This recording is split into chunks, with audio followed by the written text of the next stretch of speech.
Saking pentingnya bulan Rajab ini, Allah sampai menurunkan satu ayat untuk menyandingkan keutamaannya dengan bulan-bulan haram yang lain, serta Nabi sampai meminta kita untuk meningkatkan ibadah, dan bukan sekedar meminta, tapi Nabi sendiri meningkatkan ibadah di bulan ini sebagai pembuka kebaikan di bulan-bulan yang lainnya. Apa di antara keutamaannya? Ini yang coba saya urutkan dalam sisa waktu 10 menit ke depan. Dan apa yang bisa kita raih ketika kita mengerjakan itu? Oke. Satu, Rajab adalah pembuka semua bulan kebaikan. Saya tanya sebentar. Di antara sekian bulan, 1 tahun 12 bulan itu, ada bulan yang paling baik, namanya bulan apa? Ramadan. Situ ada puasa. Setelah itu ada apa? Yang kita dapat Idul Fitri di situ? Syawal, bahkan ada puasa. Apalagi? Dzulhijjah, ya, ada Idul Adha di situ, Dzulhijjah. Kalau kita lihat hadisnya, bulan ke-11 pun Dzulqa'dah, bulan bagus, disebut bulan haram, Dzulqa'dah. Sebelum Ramadan, itu bulan yang sangat digemari oleh Nabi, sampai Nabi banyak puasa di bulan itu, yaitu Sya'ban. 1, 2, 3, 4, 5. Ada dari 12 bulan, ada 5 bulan yang sangat istimewa, sifatnya berurutan. Sya'ban 8, 9 Ramadan, 10 Syawal, Dzulqa'dah yang ke-11, Dzulhijjah yang ke-12. Pembukanya, pintunya Rajab. Nggak mungkin bisa ke Sya'ban kecuali masuk Rajab dulu. Nggak mungkin dapat Ramadan kecuali Rajab dulu.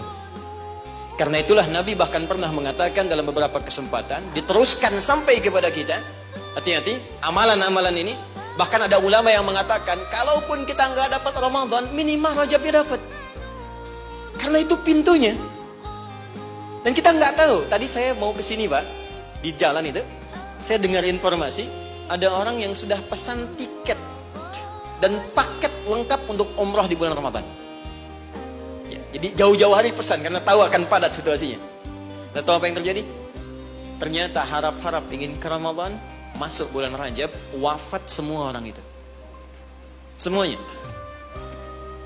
Bisa sangat menarik ini. Baru tadi saya di jalan, ya, dapat informasi, ada seorang syekh dari Timur Tengah, dia ceramah, ada sekelompok orang berharap-harap dapat kemudian berangkat di Ramadan, tiba-tiba wafat dia di bulan Rajab. Sampai ulama ini mengatakan, kalau tak dapat Ramadannya, karena kita nggak tahu kapan pulang, minimal Rajabnya. Maka apa yang kita lakukan di bulan Rajab ini seperti Nabi pernah contohkan kepada kita. Maka mulai dengan kalimat yang pertama, turun Quran surah 9 ayat ke-36. Saking pentingnya bulan ini, ada ulama mengatakan karena bulannya penting dan istimewa, maka setiap muslim mesti mengetahui keistimewaannya. Saya khawatir begitu bulan ini berhenti, kita kehilangan keistimewaannya. Maka keutamaan yang pertama ada di Quran surah ke-9 ayat ke-36. Saya agak cepat. Inna iddatasy syuhuri 'indallahi 12 syahran fi kitabillah. Kata Allah, jumlah bilangan bulan setahun ada 12. Yauma khalaqas samawati wal ard. Sejak diciptakan langit dan bumi aku telah tetapkan setahun 12 bulan. Minha arba'atun hurum. Dari 12 itu ada 4 yang spesial, disebut bulan hurum. Ingat teman-teman, ada haram, ada muharram, ada al-muharram, ada muhrim, ada mahram, ada hurum. Itu beda. Haram, hukum, larangan mengerjakan sesuatu. Apa hukumnya mabuk? Haram. Ingat, apa hukumnya mencuri? Haram. Hukumnya korupsi? Haram. Karena itu orang beriman gak mungkin korupsi. Awas, hati-hati. Awas, pegawai Pertamina yang beriman gak mungkin mencuri, gak mungkin nyogok, gak mungkin korupsi. Hati-hati, haram. Perbuatannya disebut muharram. Mabuk itu muharram, hukumnya haram. Jelas? Kalau kita ingin meninggalkan yang dilarang itu, yang haram-haram, tambahkan hamzah di depannya, harakatnya menggunakan ahrama. Sifatnya disebut ihram. Karena itu kalau Anda sudah mengenakan kain ihram, ada ajaran hikmah di situ, falsafahnya. Kalau sudah pakai kain ihram, maka tinggalkan semua larangan-larangan. Gak boleh potong kuku, gak boleh merusak tanaman, gak boleh tepuk nyamuk seharga kambing. Anda tepuk, bayar damnya seharga kambing. ihram. Itu latihan. Maksudnya pulang umroh, pulang haji sudah terbiasa meninggalkan yang haram. Jangan pulang umroh korupsinya lebih gede misalnya. Ya. Jangan kurang umroh dosanya lebih banyak.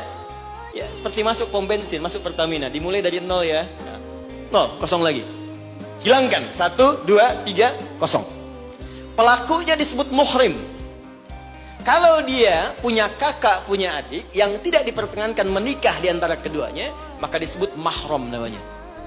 Kalau Anda kumpulkan semua itu, latihan meninggalkan yang haram, terbiasa mengerjakan yang halal, menjauhi yang dilarang, maka disatukan menjadi jama', bentuknya disebut hurum namanya.